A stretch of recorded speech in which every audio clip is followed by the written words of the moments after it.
नमस्कार दोस्तों, कुछ दिन पहले आधार कार्ड में एक अपडेट आया था हेड ऑफ फैमिली का। अभी वो वर्क करने लगा है, तो आप वीडियो को एंड तक देखना। आपको पता चल जाएगा कि आपके लिए ये जो अपडेट है कितना फ़ायदेमंद है या फिर बकवास है। तो देखिए दोस्तों, अभी तक होता क्या था और ये अभी भी हो रहा है कि जब आप अपने बच्चे का न्यू आधार कार्ड बनवाने जाते हो तो बच्चे का बर्थ सर्टिफिकेट की ज़रूरत पड़ती है, और जो पेरेंट्स होते हैं, माता या फिर पिता, दोनों में से एक का आधार कार्ड की ज़रूरत पड़ती है। और जब बच्चे का आधार कार्ड बन जाता है तो जो भी उसमें एड्रेस आता है वो माता पिता के आधार कार्ड में होता है, वही एड्रेस प्रिंट होके आ जाता है। और ये बात आप लोगों को पहले से पता है।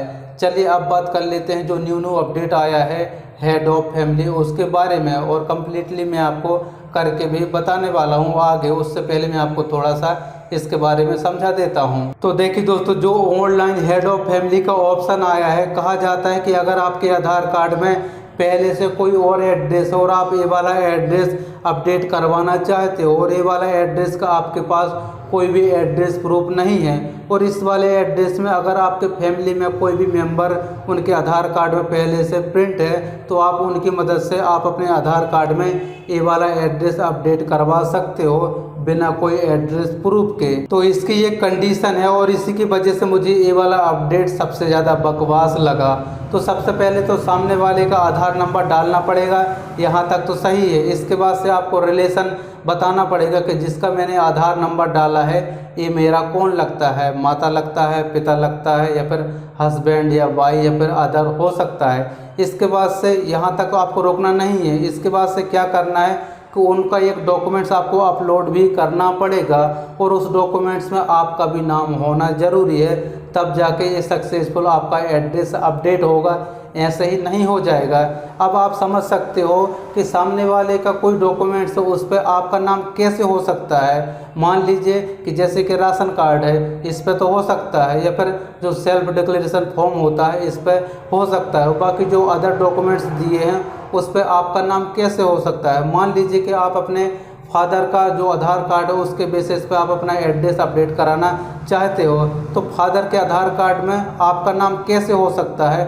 तो इसी की वजह से मुझे ये बकवास लग रहा है। इससे अच्छा तो आपने सुना होगा कि आधार वैलिडेशन लेटर कुछ साल पहले ये चलन में था, इसके बाद से इन्होंने बंद कर दिया, और बहुत ही अच्छा ऑप्शन था आधार वैलिडेशन लेटर का, खास करके उन लोगों के लिए जो एक जगह से दूसरी जगह काम के सिलसिले में जाते हैं और उनके पास कोई भी एड्रेस प्रूफ नहीं होता है, तो किसी को भी लोकल वेरीफायर बना के और अपने आधार कार्ड में एड्रेस अपडेट करा लेते थे आधार वैलिडेशन लेटर की मदद से।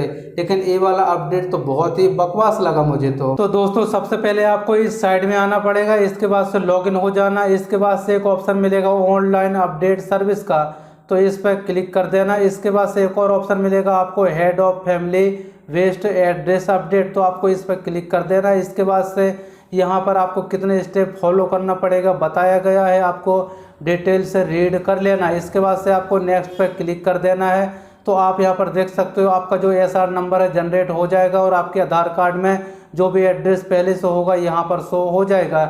इसके बाद से अब मैं आपको बता देता हूँ आपको क्या करना पड़ेगा। तो सबसे पहले आप अपने जो हेड ऑफ फैमिली है या फिर आपके जो फैमिली मेम्बर हैं, तो उसका आधार नंबर आपको यहाँ पर डालना पड़ेगा। इसके बाद से आपको चूज़ करना पड़ेगा आपका रिलेशनशिप। तो रिलेशनशिप में आप यहाँ पर देख सकते हो फादर है, गार्जियन है, हस्बैंड है, मदर है, अदर है और वाइफ है।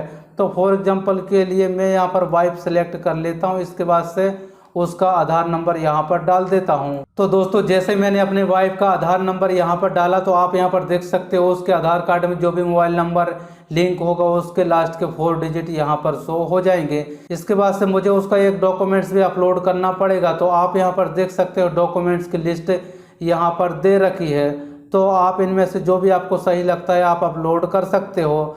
तो मेरे ख्याल से यहाँ पर तो पासपोर्ट है हो सकता है, या फिर राशन कार्ड, या फिर सेल्फ डिक्लेरेशन हो सकता है, क्योंकि इन सब में उसके साथ साथ आपका भी नाम हो सकता है। तो मैं यहाँ पर चूज़ कर लेता हूँ पासपोर्ट, क्योंकि उसके पासपोर्ट में मेरा भी नाम है। इसके बाद से आपको ओके पे क्लिक कर देना है। इसके बाद से आपको नीचे आना है, और यहाँ पर क्लिक करके आपको डॉक्यूमेंट्स जहाँ पर भी आपने रखा होगा उसको चूज़ करके और अपलोड कर देना है। और डॉक्यूमेंट्स अपलोड करने के बाद आपको नेक्स्ट पे क्लिक कर देना है, और इसके बाद से आपको यहाँ पर टिक कर देना है, और इसके बाद से मेक पेमेंट पे क्लिक कर देना है। मतलब आपको 50 रुपये का पेमेंट करना पड़ेगा। और जैसे आपका पेमेंट सक्सेसफुल होता है इसके बाद से आपको एक प्रोसेस और करना पड़ेगा, मैं आपको बता देता हूं। और इसके बाद से आपको इस पोर्टल में दोबारा से आना है और जिसको भी आपने वेरीफायर बना होगा उसको यहाँ पर लॉगिन करना पड़ेगा। और लॉगिन होने के बाद यहाँ पर एक ऑप्शन मिल जाएगा my head of family request का, तो इस पर क्लिक कर देना है। इसके बाद से अभी अभी आपने जो एसआर नंबर जनरेट किया है उसको यहाँ पर पेस्ट कर देना है। इसके बाद से जिसको भी आपने वेरीफायर बनाया होगा वो यहाँ से एक्सेप्ट करेगा या फिर डिक्लाइन भी कर सकते हैं। अगर वो चाहता है कि मेरे आधार कार्ड में जो भी एड्रेस हो वही एड्रेस आपके में भी आ जाए, प्रिंट हो गए, तो एक्सेप्ट करना पड़ेगा। अगर वो नहीं चाहता तो यहाँ से वो डिक्लाइन भी कर सकता है। अगर वो डिक्लाइन कर देगा तो फिर आपका काम नहीं होगा, इस वजह से आपको एक्सेप्ट करना पड़ेगा। तो अभी यहाँ पर नो रिक्वेस्ट फाउंड बता रहा है क्योंकि मैंने पेमेंट किया ही नहीं है और जो मेरा एसआर नंबर जनरेट हुआ है वो इसी प्रकार से अधूरा है। तो दोस्तों सारी प्रोसेस मैंने आपको करके बता दिया है।